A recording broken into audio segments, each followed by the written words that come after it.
nos hace ver la luz, tu luz nos hace ver. Después de la experiencia de los talleres de antes del café, voy a presentar la mesa. Preside la mesa don Demetrio Fernández González, obispo de Córdoba. A su derecha está el conferenciante, al que creo que no tengo que presentar, pero lo voy a presentar, que se llama Carlos Esteban, porque la mayoría, creo, de nosotros lo conoce.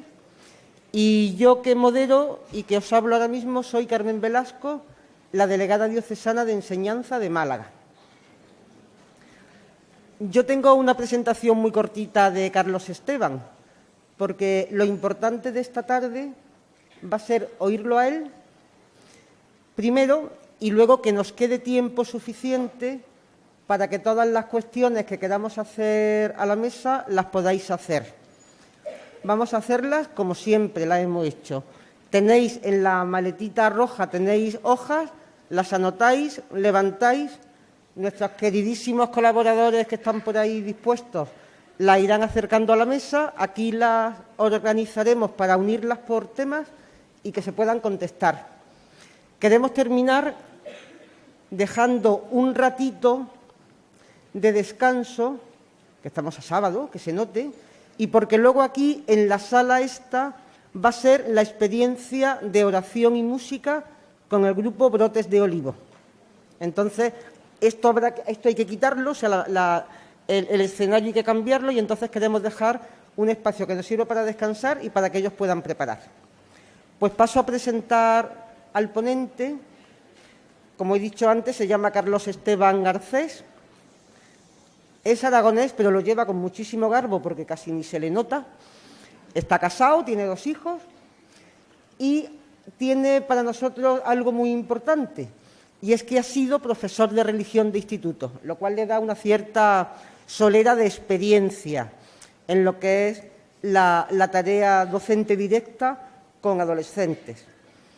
Después, él está trabajando en la Delegación Diocesana de Enseñanza de la Diócesis de Madrid en temas de formación. Es asesor curricular de religión de uno de los centros de formación del profesorado de Madrid y ahora mismo tiene docencia universitaria en la Universidad Pontificia de Comillas y en el Instituto Superior San Pío X. Lo conocemos además por muchísimas publicaciones que siempre van en la línea de la religión, no solamente de la asignatura de religión y del currículum, sino del profesor de religión, en las 2 dimensiones. No voy a nombrar todas las publicaciones, porque como sería muy largo, colabora también en revistas, es miembro de los consejos de redacción de algunas de ellas, y yo ya me callo y le paso la palabra a Carlos. Pues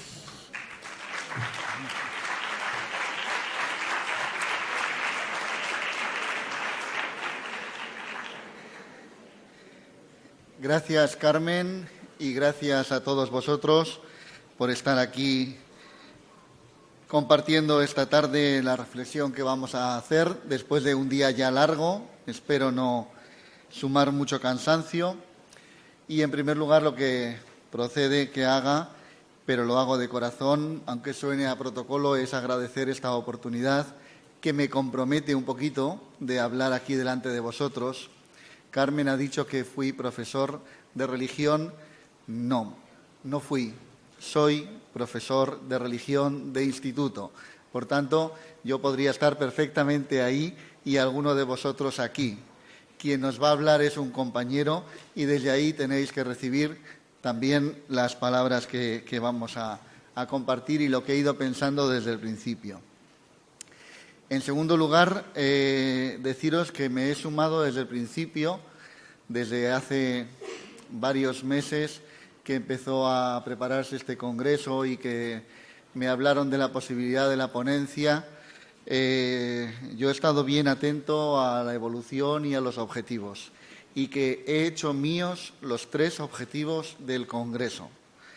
Vengo preparando la ponencia y ha sido también una invitación que agradezco, sintiéndome iglesia, fortaleciendo la vocación, fortaleciendo la misión. Esta mañana don Fernando también nos confirmaba en esa vocación, en esa misión. Yo no voy a hacer sino responder a la vocación que creo haber acogido, cumplir la misión que creo haber recibido y compartir también pues, las reflexiones que vayamos haciendo. Lo que yo voy a presentar aquí, que fundamentalmente voy a dedicar más tiempo a los desafíos de la enseñanza de la religión, lo hago con la mirada puesta en el futuro. Lo hago con la mirada puesta en construir la enseñanza de la religión o reconstruirla si es que hubiera que reconstruirla. Desde luego, soy profundo y estoy persuadido de las bondades de la clase de religión y hay algunas reflexiones de las que yo estoy convencido y que tengo la suerte de poder compartirlas esta tarde con vosotros. Yo he pensado más cosas de las que voy a decir, pero como han dicho que luego los textos de las ponencias van a estar, pues no me agobia mucho en parar cuando toque para reservar el tiempo de diálogo que sea necesario. Entonces, vamos a empezar. Yo lo que voy a hacer fundamentalmente en el esquema que se ha distribuido y que tenéis en las carpetas, vamos a jugar con las miradas. Entiendo que la clase de religión es una realidad a veces más compleja de lo que a primera vista pueda parecer, más compleja de lo que algunos que les gusta hablar de la clase de religión dentro y fuera de la Iglesia, perdonadme este gesto un poco feo de dentro y fuera, pero creo que hay demasiada gente que habla de la enseñanza de la religión y que no capta la hondura, la realidad, todas las dimensiones que tiene esta realidad. A mí me parece una realidad también difícil de hablar y como quería mostrar la complejidad de lo que es la clase de religión y la dificultad de las miradas, os voy a contar un cuento que, si lo vemos, pues vamos a captar, espero, debería salir, espero que nos ayude a entender que cada uno miramos la realidad desde un punto de vista.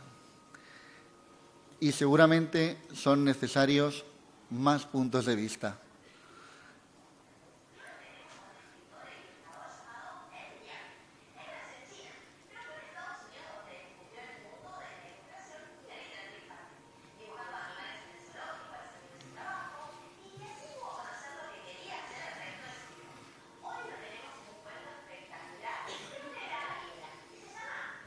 Ratones ciegos. ¿Lo escuchamos? Un día, 7 ratones ciegos encontraron algo muy raro al lado de su laguna. ¿Qué es esto? Chillaron sorprendidos y corrieron a su casa. El lunes, Ratón Rojo fue a averiguar. Era el primero en salir.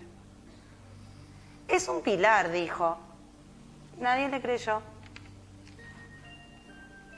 El martes, Ratón Verde fue a investigar. Era el segundo en salir. Es una culebra, dijo. No, dijo Ratón Amarillo el miércoles. Es una lanza. Era el tercero que salía a explorar. Ratón Morado fue el cuarto. Salió el jueves a indagar. Es un acantilado, dijo. Ratón Anaranjado salió el viernes. Era el quinto en salir. ¡Es un abanico!, gritó. Sentí cómo se movía. Ratón Azul fue el sexto. Salió el sábado y dijo: es solo una cuerda. Pero los otros no estaban de acuerdo. Comenzaron a discutir. Una culebra, una cuerda, un abanico, un acantilado. Hasta que el domingo, Ratón Blanco, el séptimo ratón, fue a la laguna. Cuando se topó con el algo muy raro, Subió por un lado y bajó por el otro. Trepó hasta la cima y recorrió el algo muy raro de punta a cabo. Ah, dijo, ahora veo. El algo muy raro es firme como un pilar, flexible como una culebra, ancho como un acantilado, filoso como una lanza, fresco como un abanico, fuerte como una cuerda. Pero todo junto, el algo muy raro es un elefante. Y cuando los otros ratones subieron por un lado y bajaron por el otro y recorrieron el algo muy raro de arriba abajo y de punta a cabo, estuvieron de acuerdo. Ahora ellos también veían. Moraleja ratoneja. Si solo conoces por partes, dirás siempre tonterías. Pero si puedes ver el todo, hablarás con sabiduría. Y colorín colorado, este cuento se ha terminado. ¡Qué lindo cuento! ¿Lo conocíais? Algunos sí. Esto da mucho juego, ¿eh? Los días de la semana, los colores en infantil, pero también con mayores, ver el todo. Ojalá este congreso nos ayude también a contemplar el todo de la enseñanza de la religión, contemplándola, hacerla nuestra, hacernos cargo de ella y trabajar en mejor medida por ella y con ella. Pasamos entonces a desarrollar las 4 partes en distinta proporción que dice el esquema. Vamos a hacer algunas miradas. Hay una mirada eclesial que yo no voy a responder, voy a intentar dosificar el tiempo. Voy a dejar que esta pregunta, este interrogante de si necesitamos o no repensar, representar la enseñanza de la religión, si necesitamos repensarla nosotros y presentarla de nuevo a la sociedad, dejo que esta respuesta la podamos ir haciendo con el conjunto de miradas de este congreso. No voy a detenerme en ello. Hay una segunda parte, que es una mirada cultural, que tampoco voy a dedicarle tiempo aquí. En la lectura sí podremos verlo, pero yo creo que esta mañana también don Fernando ha hecho una brillante y concreta presentación de la secularización y de ese silencio de Dios, de ese eclipse que está viviendo sobre todo la vieja Europa, acerca de Dios.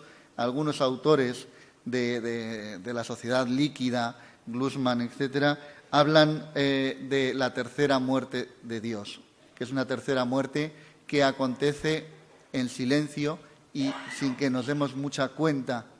La primera sí nos dimos cuenta al comienzo de nuestra era, en la cruz. La segunda la hemos conocido, la hemos estudiado, los maestros de la sospecha. Pero hay una tercera que pasa más desapercibida. Pero no sabemos si esto es así o no. Lo dejamos ahí porque hay que dosificar un poquito el tiempo. La tercera mirada tiene que ver con la mirada educativa desde el punto de vista de legislación, de pedagogía, de sistema educativo.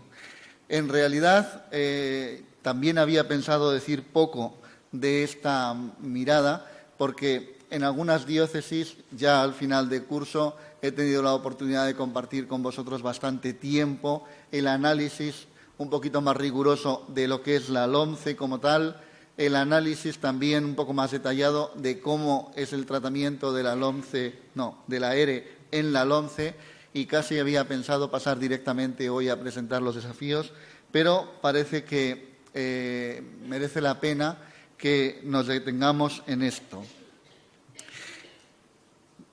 También, aunque lo haga, buena parte de lo que yo pueda decir ampliamente está escrito en la documentación del Congreso, en estos 2 cuadernos que creo que forman parte de la cartera que os han dado. Por tanto, se pueden ver y se pueden ampliar si no nos diera tiempo hoy a hacer esto. Sobre la LOMCE, en los materiales y en las conferencias que hemos ido compartiendo, pues hay que hablar del concepto de currículo, que cambia bastante más de lo que nos han explicado la nueva estructura curricular y la nueva distribución de competencias curriculares y de competencias a la hora de la autonomía de los centros y el nuevo lugar para las competencias. Es verdad que luego hay otros aspectos en primaria, en secundaria, hay otros aspectos de la propia LOMCE que merece nuestra atención porque nosotros somos profesionales de la educación y como profesores, como miembros del claustro a todos los efectos, nada de lo que ocurre, parafraseo al Vaticano II, nada de lo que ocurre en nuestro centro educativo y en nuestro sistema educativo nos puede resultar ajenos. El hecho de ser profesor de religión no puede ser nunca una excusa para no prestar atención a lo que está aconteciendo en el sistema educativo, aunque sea desde el punto de vista legal, que no es muy divertido, yo lo entiendo esto. Pero me voy a centrar directamente en la clase de religión en la LOMCE. ¿Cómo está tratada la clase de religión en la LOMCE? Porque aquí, en los últimos 2 años prácticamente, pues hemos transitado de una expectativa positiva a una decepción considerable. Y quizá este tránsito, que es demasiado vertiginoso, demasiado amplio, necesite alguna explicación.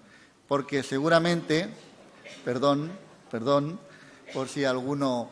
Pero, claro, este es el estereotipo que funciona fuera de aquí. Este es el estereotipo, que la LOMCE ha sido como una especie casi de ley orquestada por la Conferencia Episcopal y para favorecer a la privada. Como la opinión publicada ha contribuido a crear este estereotipo, la opinión pública ha acabado pensando así. Me imagino que nosotros no, porque somos bien conscientes que evidentemente la LOMCE, después de 2 años de trabajos y transitando de esa expectativa positiva a la realidad actual, podemos calificarla ya en titulares de otra oportunidad perdida para la enseñanza de la religión. No sé si para otros temas habrá sido una buena oportunidad. Para la clase de religión, desde luego, vamos a quedar como estamos, si no peor, en vuestro caso peor. ¿Cuál es la valoración que yo quisiera hacer de la clase de religión en la LOMCE? Y empiezo a construir ese futuro al que hacía referencia al inicio de mi intervención. Mi dato más preocupante a la hora de analizar la LOMCE, la ERE en la LOMCE, es que es una reforma, dentro de su extrañeza, porque es una reforma que solo tiene un artículo, que luego modifica cosas, pero deja prácticamente entera los 151 artículos de la LOE. Es una reforma extraña, pero en el caso de la religión no tiene ningún planteamiento educativo. No habla para nada del hecho religioso, ni siquiera de la dimensión religiosa, ni de la interioridad, ni de lo emocional, ni de todo esto que por dentro nos constituye como personas, que como pueblos define nuestra cultura, que como historia nos ha constituido en civilizaciones. Nada, ni una palabra. Vuelve a la costumbre que desde 1990, en octubre con la LOCSE, se instauró y que no hemos conseguido revertir. Hacer depender exclusivamente la clase de religión de los acuerdos que el Estado tiene con la Iglesia Católica y con otras confesiones religiosas. Esto supone ya, como punto de partida, una extracurricularidad de la clase de religión, que parece no formar parte del sistema educativo por su aportación educativa, por su aportación a la educación integral, y que parece que es una especie de privilegio que suena a otro tiempo y que la Iglesia y el Estado, pues claro, en esta connivencia de los poderes fácticos, siguen pactando. Este es el estereotipo que la LOE perpetúa, o perpetra, como queráis, porque desde luego no es este nuestro planteamiento. Nosotros aspiramos a un planteamiento ya sé que está por construir en esta España nuestra. Pero aspiramos a un planteamiento en el que la enseñanza de la religión en la escuela se legitime y se justifique por razones pedagógicas. Y estando presente por razones pedagógicas, es decir, por sus contribuciones educativas como parte del currículo escolar, estando presente ahí, se cumpla la legalidad vigente, el Estado de Derecho que incluye los acuerdos. Entonces, vengo justamente a decir que seguramente el discurso sobre los acuerdos para defender la clase de religión está tocando fondo y que urge que nosotros, que creemos en la enseñanza de la religión, vayamos regenerando nuestro propio discurso, porque quizá se nos ha agotado ya el recurso a los acuerdos. No ignoro, desde luego, que los acuerdos Iglesia-Estado constituyen, y esta mañana con autoridad se han citado, no voy a ser yo quien contradiga lo dicho, pero los acuerdos Iglesia-Estado yo creo que han sido una garantía, son un dique, son un elemento de seguridad, todo esto es evidente, pero que el discurso sobre la enseñanza de la religión, que merece lo que nosotros hacemos como profesores de religión, tiene que ir más allá de los solo acuerdos Iglesia-Estado. Esto es algo que nosotros nos urge como Iglesia, nos urge como recurso pedagógico, nos urge como discurso cívico. Tenemos que regenerar por entero este discurso. Porque imaginaos que tuviéramos en la próxima reforma la oportunidad de plantear soluciones a este tema. ¿Con qué discurso nos íbamos a presentar la Iglesia en la mesa de negociaciones? ¿Otra vez con los acuerdos Iglesia-Estado? ¿Solo? Y yo me pregunto, ¿dónde están las publicaciones? ¿Dónde están los foros, los simposios? ¿Dónde están las obras maestras que legitiman la enseñanza de la religión en la escuela por sus aportaciones educativas? Algo nosotros no habremos hecho bien si no encontramos esas obras. Entonces, ¿tenemos un recurso en los acuerdos? Por supuesto. ¿Hay que seguir agotando esa vía? Por supuesto. Pero hay que empezar a buscar alternativas. Los tiempos están cambiando, quizá más rápido de lo que nos parezca desde dentro.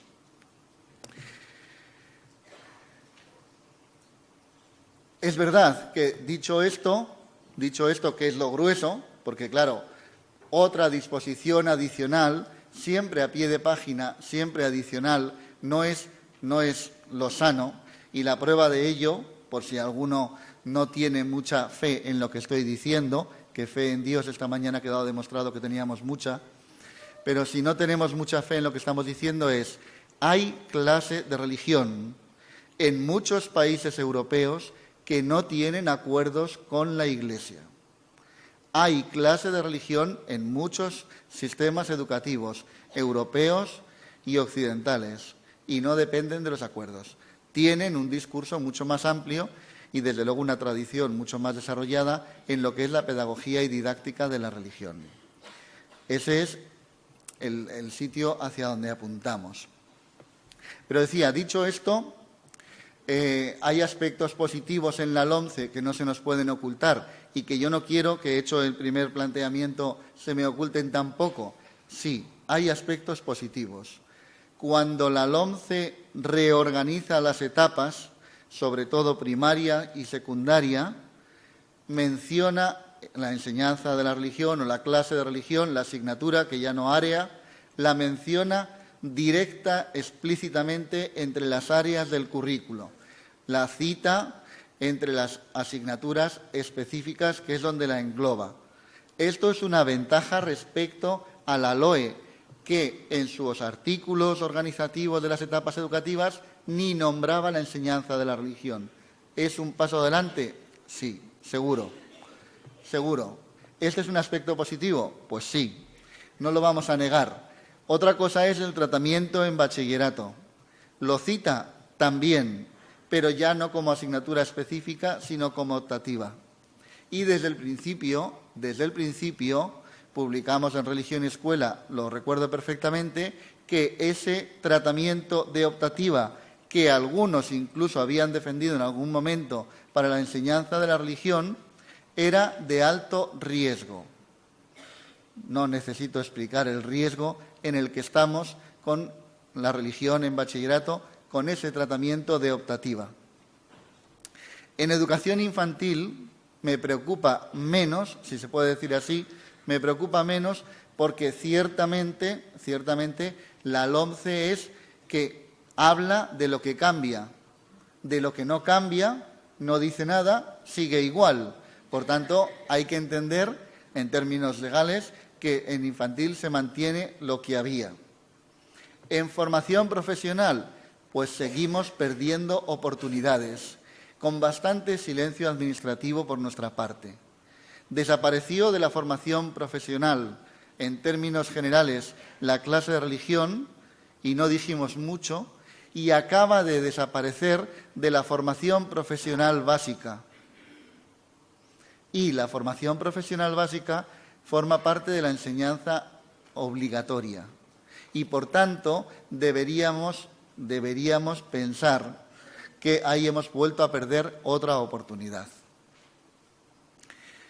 ¿Hay un aspecto positivo en la evaluación? Sí. Efectivamente, desde el 3 de octubre de 1990, es verdad que después de los recursos nos vamos al decreto del 94, pero desde hace prácticamente 20 años nos acompaña esa coletilla ya tan famosa, ese estribillo de que la religión será evaluable en los mismos términos y con los mismos efectos que el resto de las áreas, excepto cuando los expedientes entren en concurrencia. ¿A qué os suena?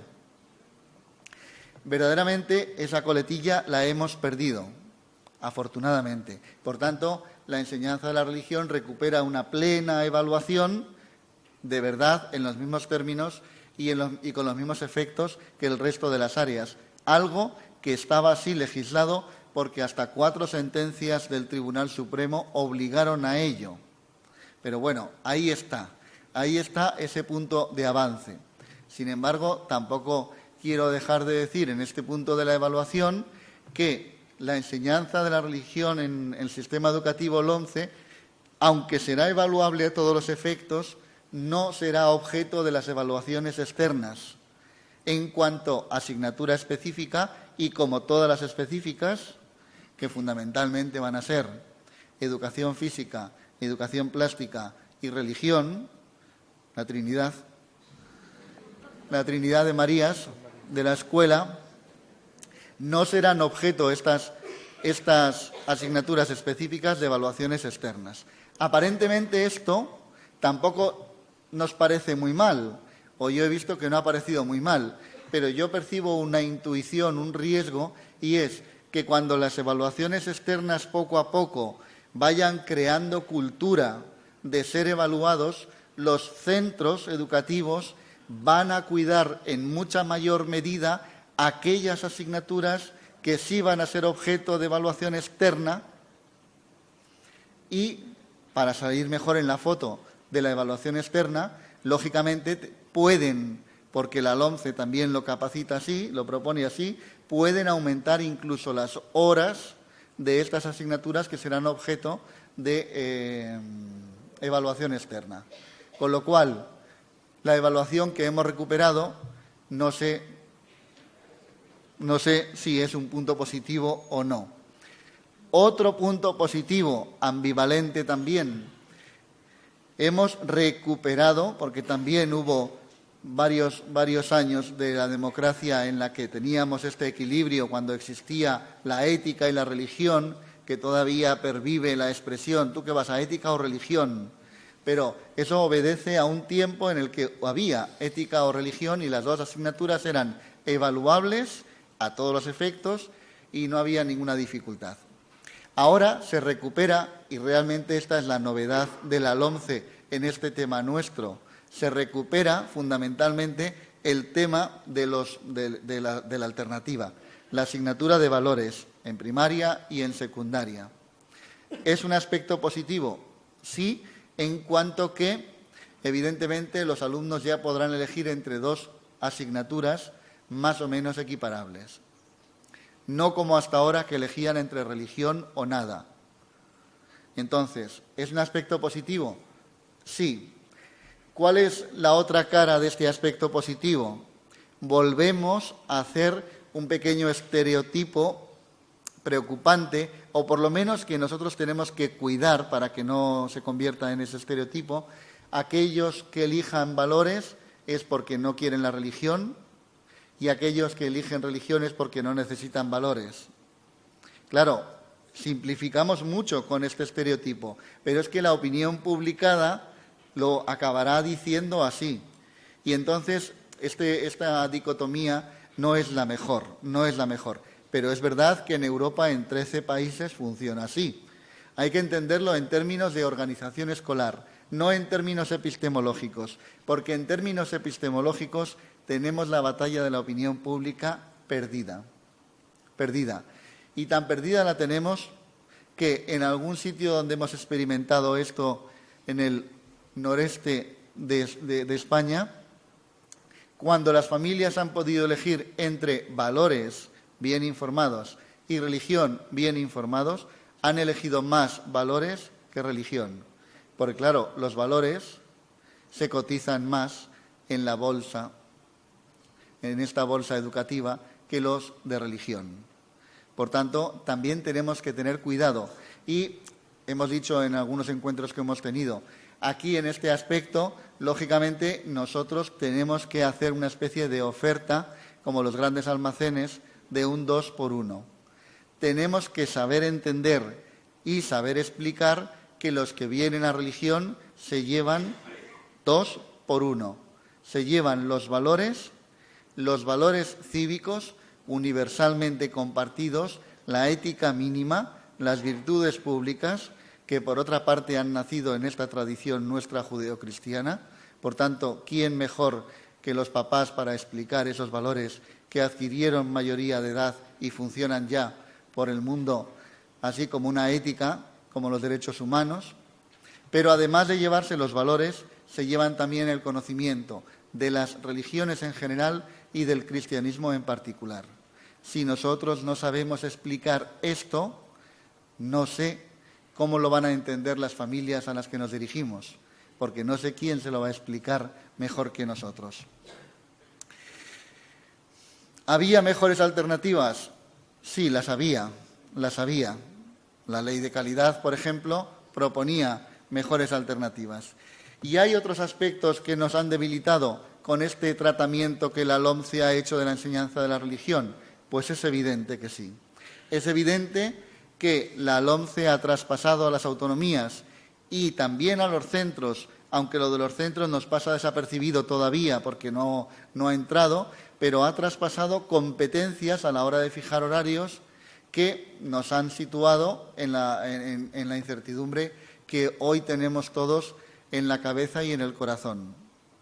Claro, nosotros no hemos podido hacer mucho más. Digo nosotros en el sentido de los que pensamos en el tema de la enseñanza de la religión, o sus portavoces o la Iglesia en ese sentido. Tampoco ha habido ninguna negociación sobre esto. Esto ha sido lo que se ha decidido y ya está. Los demás aspectos, pues yo creo que ya están comentados. Bueno, no me voy a detener mucho más aquí, porque ciertamente he hecho una síntesis rápida de algunos aspectos positivos, de algunos que realmente son negativos al principio y otros que son ambivalentes. Las cuestiones que puedan quedarse así un poquito en el aire, pues luego en el diálogo, si os parece, podemos volver sobre ello para que podamos ahora avanzar a la última parte de mi intervención. La cuarta parte es esa mirada de futuro. Cuando yo pensé en los nuevos desafíos, en plural, aunque ahí no lo veáis, los nuevos desafíos de la enseñanza de la religión en la escuela, entre la documentación que consulté y que estuve a punto de que fuera esa la que vertebraba esta intervención, es el Instrumentum Laboris que la Congregación para la Educación Católica ha publicado, con motivo del congreso que se va a celebrar justo dentro de un año, en noviembre de 2015, en Roma, sobre el 50 aniversario de la Gravissimum Educationis y el 25 de la Ex Corde Ecclesia, pero eso nos afecta en menor medida. Ese Instrumentum Laboris, que tenía un cuestionario también en el que se pudo participar abiertamente y que está a vuestra disposición en Internet, ese es un Instrumentum Laboris, un documento que es verdad que va a dar todavía mucho que hablar, pero os lo tengo que recomendar a los responsables de la enseñanza de la religión en las diócesis y en los centros educativos, pero también a los profesores en directo. Por ahí van las reflexiones y hay algunas aportaciones de ese Instrumentum Laboris que podrían haber sido perfectamente la intervención esta mía de los desafíos, porque el tercer apartado de ese Instrumentum Laboris dice qué desafíos tiene la educación cristiana en el futuro. Y el Papa Francisco llega a decir, son desafíos que a veces no los sabemos ni ver, no los sabemos ni entender, pero están ahí. Y da algunas pistas. Pero bueno, no voy a entrar ahí porque, aunque yo creo que merece mucho la pena, lo voy a pasar. Voy a recorrer los desafíos que yo entiendo que realmente nosotros podemos trabajar construyendo el futuro. Porque desde luego cuando yo hablo de desafío, no es así en tono belicoso, sino en sentido positivo y estimulante, no en desafío que es una provocación para el combate. No desafiamos a nadie, sino que la realidad, mirando la realidad, contemplando la realidad, ¿qué nos está pidiendo para esta vocación y misión que tenemos entre manos? Vamos a intentarlo desde ese sentido positivo, porque, primero, identificando estos desafíos, trabajándolos, yo creo que podemos empezar a construir ese futuro del que hablábamos. Hay un primer desafío, que estos afectan a todo el mundo. Yo lo vivo como profesor de religión, me imagino que todos, ojalá, os contagie de estos desafíos, pero nos afectan a toda la Iglesia, a todos los responsables también. Hay un primer desafío que yo he tomado de una frase que ahora irá apareciendo. Yo creo que hay que abandonar el cómodo criterio pastoral, no son palabras mías, de siempre se ha hecho así. Voy a coger una cita del cardenal Casper. Estas publicaciones corresponden a aquel sínodo de la evangelización de hace 2 años, no a este último de la familia. Nuestra sociedad, decía, ha devenido plural y secularizada. Europa corre peligro de convertirse en un continente poscristiano. En Europa no parece haber sitio ya para Dios. Y añade, no deberíamos buscar las causas solo, ni tampoco en primer lugar en los otros. Los cristianos nos hemos debilitado. Nosotros mismos podemos ser el problema. Si nosotros, los cristianos, somos el problema, otro de los libros que ha reflexionado sobre esto de la nueva evangelización, tan recomendable como el primero de Casper, de Francesc Riu, cuando habla de esto, dice, si nosotros somos el problema, no podemos esperar que la solución nos venga de fuera. Nos corresponde reconocer con humildad y sinceridad que quizá no hemos hecho bien nuestros deberes y que ha llegado el momento de descubrir nuevos caminos. El Papa Francisco, de él son las palabras, la pastoral misionera que reclama la Iglesia de hoy pretende abandonar el cómodo criterio pastoral del siempre se ha hecho así. Añade, invito a todos a ser audaces y creativos en esta tarea de repensar objetivos, estructuras, estilo y métodos evangelizadores en las propias comunidades. Bueno, entiendo que la enseñanza de la religión podríamos acoger este desafío que está viviendo la Iglesia universal, la Iglesia entera. Yo creo que estamos llamados a acoger esto de un toque de atención. Así lo califica el Instrumentum Laboris. Cuando habla ese Instrumentum Laboris de febrero de 2014, cuando habla de estos temas, habla de la enseñanza de la religión y hace algunas citas interesantes que os voy a ahorrar para poder avanzar un poquito más. Una aplicación concreta de este desafío, de como siempre se ha hecho así, tenemos que buscar nuevos caminos, una aplicación muy concreta la veo yo en el currículo de religión católica. Parece como si siempre se hubiera hecho así. Pues bien, yo creo que nuestros currículos últimos no responden a la identidad de la enseñanza de la religión. Se dirigen excesivamente a destinatarios a los que presupone una fe y a los que les propone una iniciación religiosa demasiado explícita, no tanto en los objetivos cuanto en el lenguaje. Y, por tanto, cuando vaya avanzando en otros desafíos también se entenderá en mayor medida esto. Nosotros tenemos que convertirnos pastoralmente y no podemos dejar las cosas como están. No podemos dejar las cosas como están, también es una expresión del Papa Francisco en su última exhortación. Las respuestas a este desafío son posibles. Yo creo que pueden haber comenzado. El currículo de religión para la LOMCE que tenéis en vuestras carpetas, que ha sido publicado internamente con fecha 30 de diciembre del año pasado, en principio está en fase de revisión. Nos han dicho que se está revisando en su forma y también en algunos aspectos de su contenido. Hay una comisión creada, un grupo de trabajo, para volver a trabajar y afinar un poquito más el currículo a la identidad de la religión. Y los plazos que se manejan nos llevan a enero. En febrero podríamos conocer ese nuevo currículo que no es el que en algunos sitios hemos conocido ya y hemos presentado. Por tanto, como veis, los desafíos a veces se ven, a veces son difíciles de entender, a veces llegamos tarde, pero a veces también comienza. Hay un segundo desafío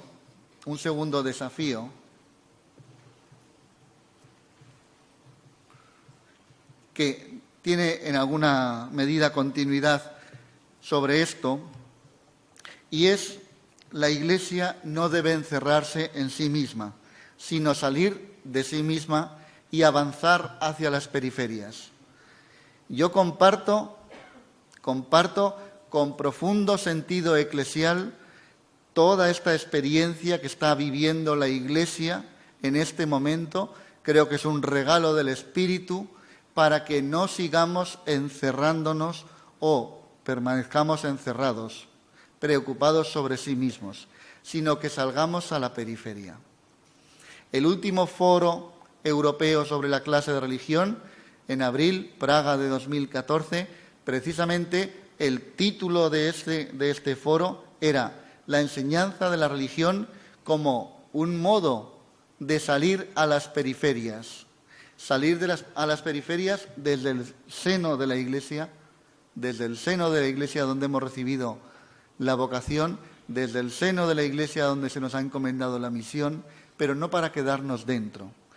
Y ahí os voy a, brevemente, pero quiero compartir con vosotros porque yo también lo leí y como me ayudó, pues lo comparto con vosotros. En las reuniones preparatorias del cónclave que eligieron al nuevo Papa, una de las intervenciones fue del arzobispo entonces de Buenos Aires, que ya sabéis quién es. Intervino y el arzobispo de La Habana le pidió por escrito esa intervención y circula por ahí. No sé si la habéis tenido la oportunidad de leer. Es menos de una página, pero yo creo que explica explica buena parte de este regalo que el Espíritu está haciendo a la Iglesia en este momento. Él dice, solamente unas frases, me vais a permitir, frases literales del cardenal Bergoglio entonces. Se ha hecho alusión a la evangelización. Evangelizar obliga a la Iglesia a arriesgarse a salir fuera. La Iglesia está llamada a salir de sí misma e ir a las periferias, no solo geográficas, sino también a las periferias existenciales. Cuando la Iglesia no sale de sí misma para evangelizar, se convierte en referente para sí misma y entonces enferma. Yo pienso, decía, a menudo que Jesús llama a la puerta desde dentro para que le dejemos salir. La Iglesia autorreferencial pretende que Jesús se quede dentro y no le deje salir. Pensando en el próximo Papa, literal, porque eran las reuniones que preparaban el cónclave, y decía el cardenal de Buenos Aires, pensando en el próximo Papa, un hombre que desde la contemplación de Jesucristo, desde la adoración de Jesucristo, ayude a la Iglesia a salir de sí misma, para dirigirse a las periferias existenciales, que la ayude a ser madre fecunda que vive la dulce y reconfortante tarea, la alegría de evangelizar. Esto acontecía en vísperas del cónclave. Y después del cónclave, lógicamente, en Evangelii Gaudium, nadie se puede sorprender que aquel breve discurso se haya convertido en una pequeña orientación programática del Papa Francisco. Iglesia, sal de ti misma, ábrete a las periferias. Su modelo de iglesia es un modelo madre, una madre de corazón abierto, de puertas abiertas. Y cuando pide salir, vuelvo a leer literalmente, perdonad que abuse, pero es que son palabras que no se pueden decir mejor de ninguna otra manera. Salgamos a ofrecer a todos la vida de Jesucristo. Repito aquí, en la Evangelii Gaudium, repito aquí para toda la Iglesia lo que muchas veces he dicho en Buenos Aires. Prefiero una Iglesia accidentada, herida y manchada por salir a la calle, antes que una Iglesia enferma por el encierro y la comodidad de aferrarse a las propias seguridades. Esta Iglesia en salida debe ir al encuentro, a buscar a todo el que va por los caminos. No es una Iglesia que espera a que vengan los demás. No es una Iglesia posicionada y que tiene horarios de visita. Es una Iglesia en salida. Y vamos a encontrar a los que nos encontremos por los caminos. Y vamos a tener una cultura, dice, de la amistad, del encuentro. Podemos hablar también con quienes no piensan como nosotros, también con quienes tienen otra fe o no tienen fe. Fin de la cita. Pues bien, personalmente creo que los profesores de religión estamos llamados, estáis saliendo, pero quiero subrayar este desafío porque forma parte de la espiritualidad del profesor de religión. Yo lo vivo así. Nosotros hemos recibido un tesoro, hemos recibido gratis una fe, una vocación, una tarea. Y vamos a la plaza pública, porque nuestro ejercicio es en la plaza pública. Y allí, con quien nos encontremos, tenemos que practicar esta cultura del encuentro, esta cultura de la amistad. Porque en nosotros, por nuestras obras, podremos contagiar al Dios de la vida en el que creemos. Hay un tercer desafío, no encerrarse, salir a las periferias, abrazar a cada uno donde esté, como esté, sin preguntarle. Hay un tercer desafío que también define mucho la enseñanza de la religión, a mi juicio, y es la idea del atrio de los gentiles. Esta idea yo creo que no hace falta que yo la explique aquí, su origen histórico y la referencia bíblica es evidente. Hay en Internet maravillas sobre esto para utilizar incluso en clase. Hemos celebrado en Barcelona un atrio de los gentiles en cuanto a acción pastoral. Tenemos discursos de Benedicto XVI en el que invitábamos a todo esto. Yo recuerdo ya un número de Religión y Escuela en 2012 con la portada, el editorial, el dossier de actualidad, explicando la religión, la clase de religión, como un atrio de los gentiles. ¿Por qué un atrio de los gentiles? Porque era en aquel templo que Herodes, el segundo templo, reconstruyó unos 20 años antes de Cristo, había un espacio fuera del templo, fuera de ese Sancta Sanctorum, donde entraban los judíos, para que se acercaran, para que salieran, para hablar. Y yo creo que la enseñanza de la religión no se dirige solo a los católicos. No se dirige solo a los católicos. Me gustan las cartas de otros episcopados europeos cuando ofrecen el servicio eclesial de la enseñanza de la religión a toda la ciudadanía y no solo a los padres católicos, que por otra parte tienen las parroquias y otras instituciones, movimientos para iniciar y cultivar la fe, para vivir la fe. La escuela católica está abierta para todos, no es para católicos. La clase de religión está abierta para todos, no es para católicos. Si solo fuera para católicos, igual tendrían razón quienes piensan que para eso están las iglesias. Nosotros prestamos un buen servicio ciudadano porque nuestros destinatarios son otros. En el informe que a veces cito, que hice para la Fundación Santa María hace 3 o 4 años sobre los alumnos que cursan religión, el 25% de los alumnos que vienen a nuestras clases de religión han oído hablar por primera vez de la Iglesia y de Dios en las clases de religión. Ese es un dato sociológico y estadístico, que sobre las personas que tenemos en clase de religión es más de 1,5 millones de alumnos que ha oído por primera vez hablar, porque claro, oyen hablar por primera vez de Dios porque en casa ya sus padres son de esta generación en la que diagnosticamos la fractura de la socialización religiosa hace 20 años. Están llegándonos. Por tanto, debemos cuidar que en estas personas que están ahí en el medio de los caminos, pues no dejen de lado la cuestión de Dios. Y yo creo que la enseñanza de la religión es un auténtico atrio de los gentiles. No me detengo mucho más en esto y un poquito más, un paso más. Además del atrio de los gentiles, creo que podemos, consecuencia también, tienen un hilo conductor los desafíos. Quizá, no sé si dichos así tan rápido como voy, se puede percibir. Tenemos necesidad de un cambio de paradigma en la transmisión de la fe. Algunos autores están insistiendo desde hace tiempo en la necesidad de este cambio.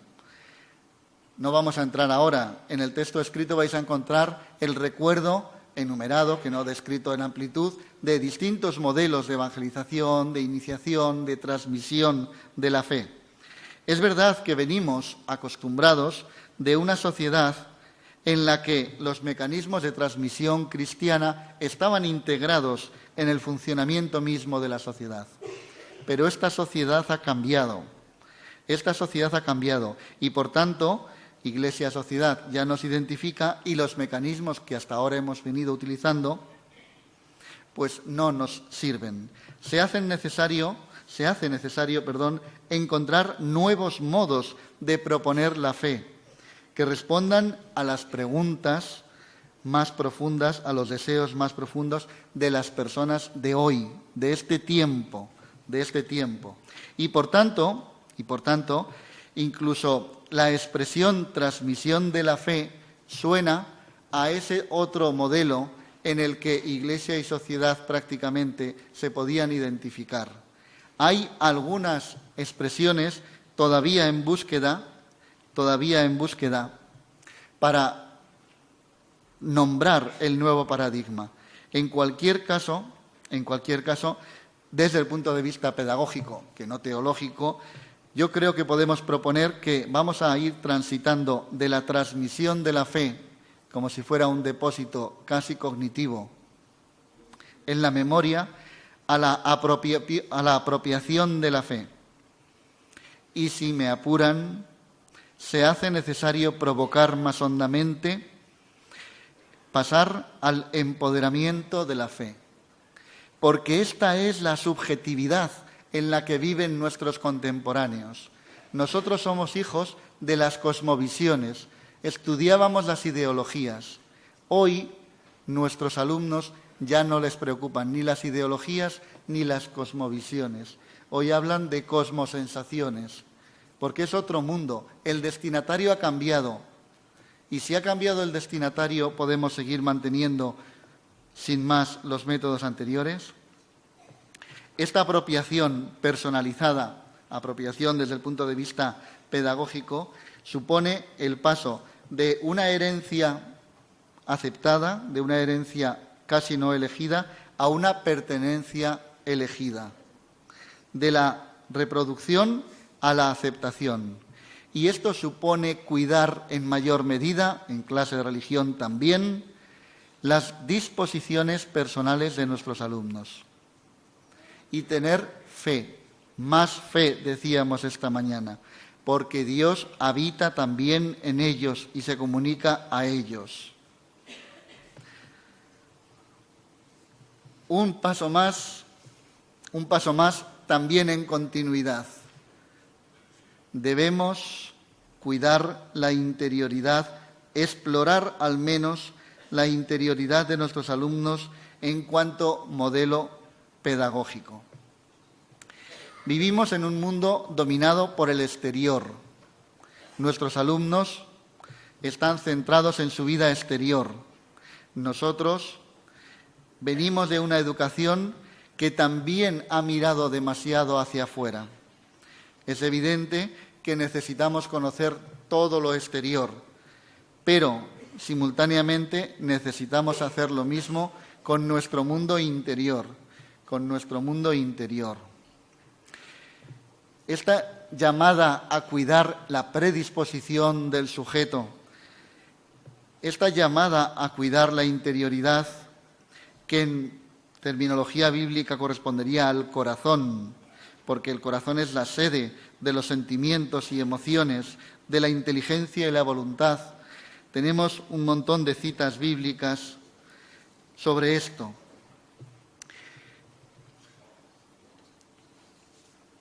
Para que me dé tiempo también dentro de este punto de la interioridad que se nos presenta como oportunidad a los profesores de religión, creo que también voy a citar, porque mañana se puede profundizar en ello, la inteligencia existencial, espiritual, intrapersonal, interpersonal, emocional. No voy a explicar porque bastará con citarlo, pero confieso que en demasiadas ocasiones he visto en nuestro mundo de la enseñanza de la religión, en demasiadas ocasiones lo he visto, una cierta desconsideración a estas dos propuestas pedagógicas de educar la interioridad y de educar la inteligencia espiritual. No creo que sean la panacea, pero tampoco creo que sin atender la disposición del sujeto y conocer dónde habitan nuestros destinatarios, difícilmente nosotros podemos proponer. Y voy mal de tiempo, Carmen, me dirás, pero voy a pasar todavía a un desafío más que también está conectado con esto de la interioridad, de lo espiritual, etcétera, etcétera. Tiene que ver con los aprendizajes invisibles. Todos recordamos que en algún momento hemos hablado del currículum oculto. En otro tiempo la bibliografía también era amplia. Ahora hay una bibliografía sobre los aprendizajes invisibles. No voy a explicar lo que suponen los aprendizajes invisibles, pero es evidente que quiero asociar los aprendizajes invisibles con el significado, el sentido, el fin de los profesores de religión en el claustro y de la enseñanza de la religión en el currículo escolar, porque entiendo que precisamente nuestra sola presencia como profesores, la sola presencia de la religión en el horario escolar, están proponiendo para nuestros contemporáneos, están proponiendo la idea de Dios, la posibilidad de Dios, la hipótesis de Dios, la propuesta de Dios, la sugerencia de Dios. Y si lo hacemos en cultura de encuentro, de amistad, con ternura, acogiendo, creo que una experiencia así puede facilitarlo, puede facilitar un aprendizaje. Creo que la enseñanza de la religión constituye hoy uno de estos aprendizajes invisibles que son decisivos para la vida de las personas, pero que pueden pasar desapercibidos para los que están ahora en las aulas. Lo ejemplificaba esta mañana también don Fernando diciendo, los alumnos que no me lo agradecieron entonces, ahora me lo agradecen. Yo tengo una experiencia también sobre esto que os voy a compartir. Una persona que ya está en el cielo, atea. Digo atea porque a los que no, a veces a mis amigos ateos les llamo así porque me cuestionan mucho el tema de la fe y hablamos y tal, y yo les llamo ateos y por eso, pero no es ni un calificativo ni nada. Ateo perdido. Y una cruel enfermedad pone fin a su vida antes de tiempo. Era mayor, pero no al final de su vida, 61 años. Y en uno de esos últimos días, ya cuando la enfermedad prácticamente tenía momentos de ausencia y presencia, un día dice, quiero rezar. Y yo digo, ¿y ahora qué se hace aquí? Pues claro, ¿qué hacemos? Vuelve después de otra ausencia, me dijiste que querías rezar. Sí, llevo pensando que quiero rezar. ¿Sabes algo? ¿Necesitas? ¿Qué puedo hacer? ¿Cómo hacemos esto? Uno se siente ahí todavía más frágil de lo habitual. Y dice, no, sé una oración. Digo, pues venga, vamos a rezarla, que seguramente yo también me la sabré. ¿Y qué rezó? Jesucito de mi vida.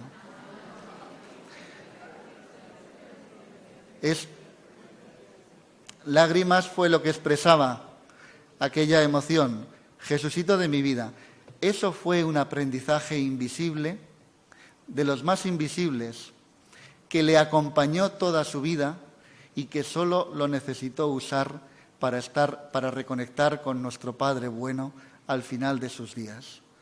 Estos son los aprendizajes invisibles, los que nosotros hacemos, que pasan desapercibidos, como a mis hijos cuando mi mujer, que es un poco más sensible, ya sabéis, los hombres tenemos esta limitación, les hacía la cruz, la señal de la cruz a mis hijos todas las noches, antes de dormir y después de que se durmieran, íbamos a su habitación después, y yo lo aprendí de ella, y ahora que ya son mayores y nosotros nos acostamos antes que ellos, vienen a devolvernos la señal de la cruz, y nosotros como si estuviéramos dormidos, para que no lo dejen de hacer.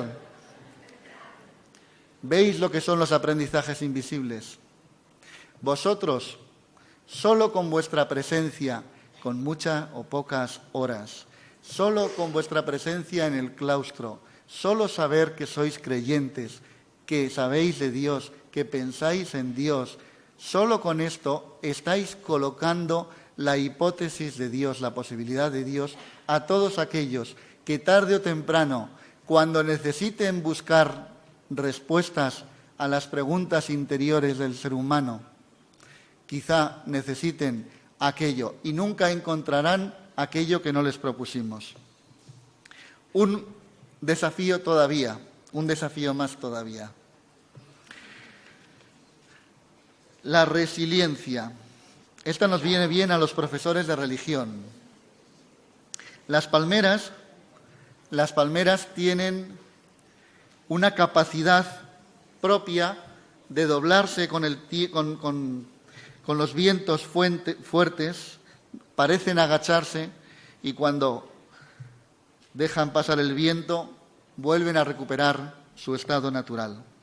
Esta metáfora de las palmeras, de la resiliencia, es un concepto en realidad que procede de la física. Es la capacidad de los materiales para volver a su posición original tras ser deformados al aplicar sobre ellos una fuerza.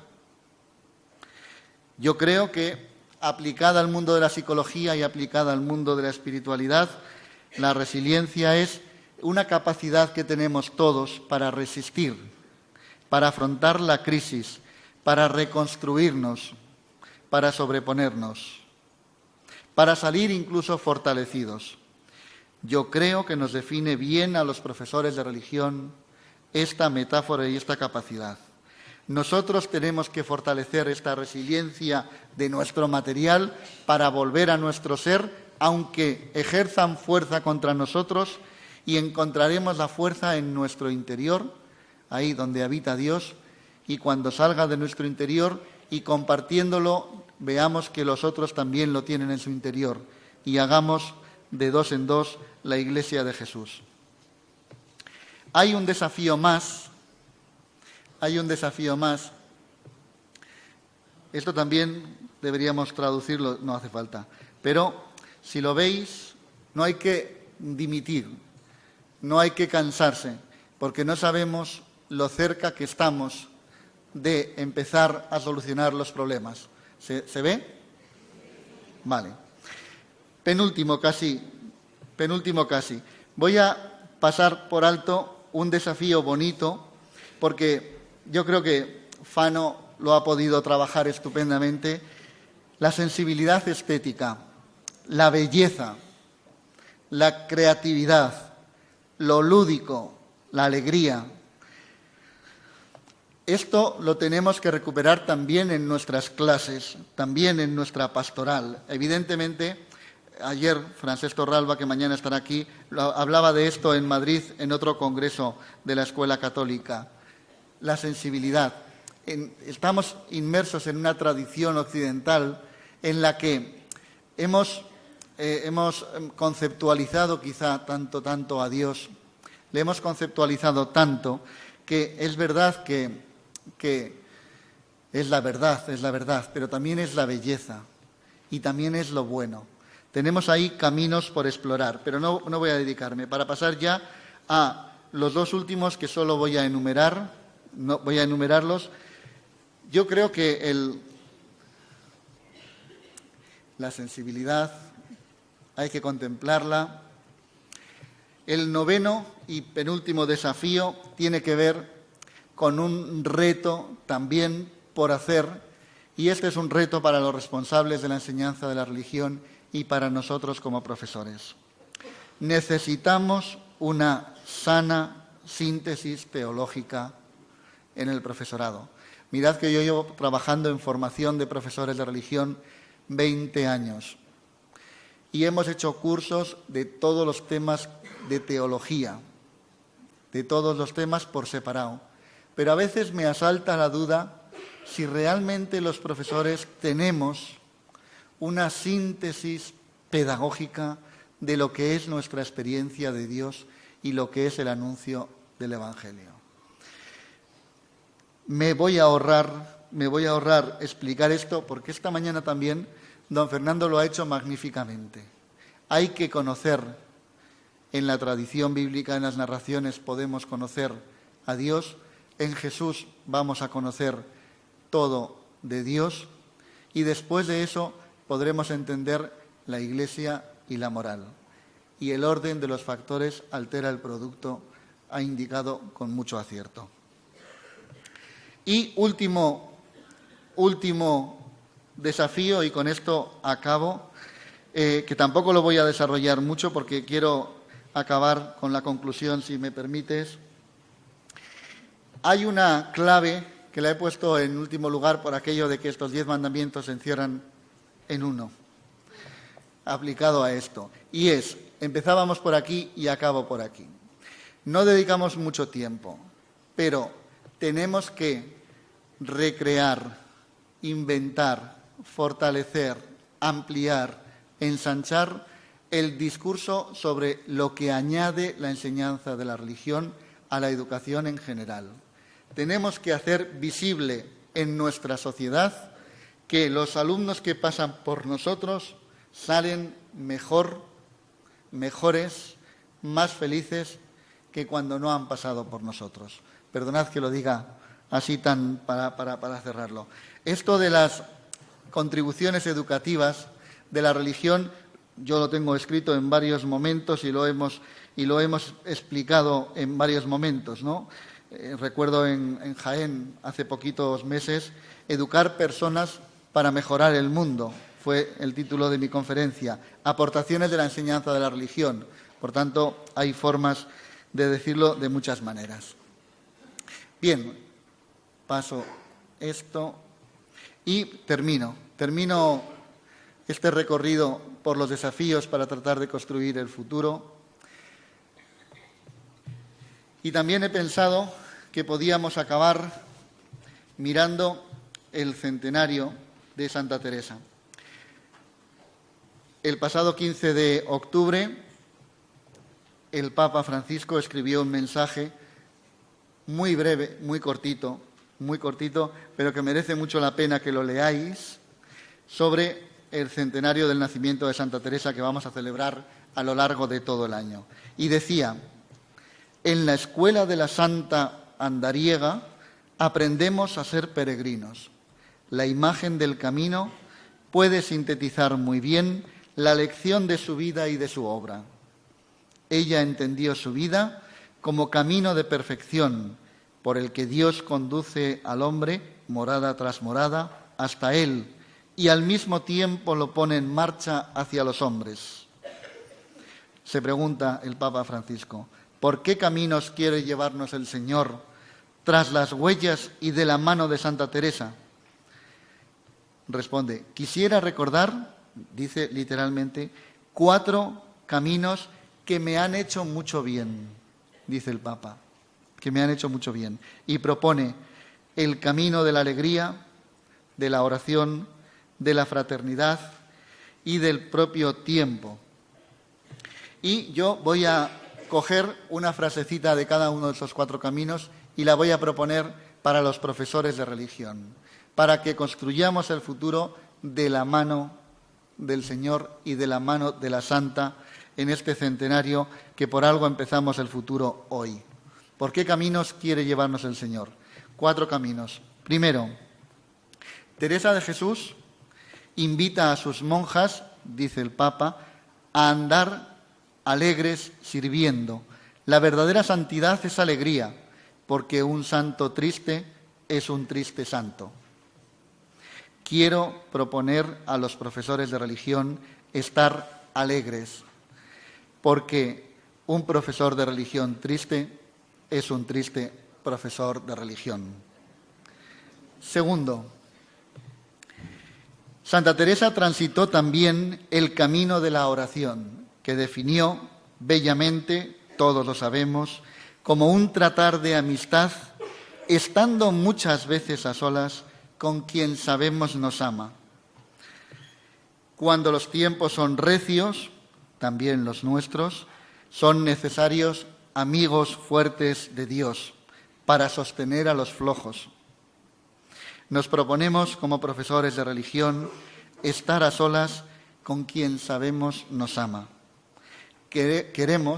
Necesitamos ser amigos fuertes de Dios. Sabemos que la oración puede sostener a los flojos y a los que pasemos tiempos flojos. Tercero, para la Santa, estos caminos de la alegría y la oración discurren por la vía de la fraternidad en el seno de la Iglesia, Madre. Estos caminos no los podemos recorrer solos. Quiero proponer este camino de la comunidad, de la fraternidad, a los profesores de religión. Ojalá tengamos siempre una comunidad pequeña en la que compartir la vida, la vocación y la misión. Cuarto y último, la experiencia mística de Santa Teresa no la separó del mundo ni de las preocupaciones de la gente. Al contrario, le dio nuevo impulso y coraje para la acción y los deberes de cada día, porque también entre los pucheros anda el Señor. Quiero proponer este camino de la Santa para que recemos juntos para comprender y acoger, sin juzgar, a todo lo que acontece a nuestro mundo alrededor. Y termina el Papa. Ya es tiempo de caminar, recordando palabras de Santa Teresa a punto de morir. Y nosotros, como profesores de religión, os digo también y os invito, ya es tiempo de caminar, ya es tiempo de empezar el futuro. Hoy comienza una nueva era. Gracias.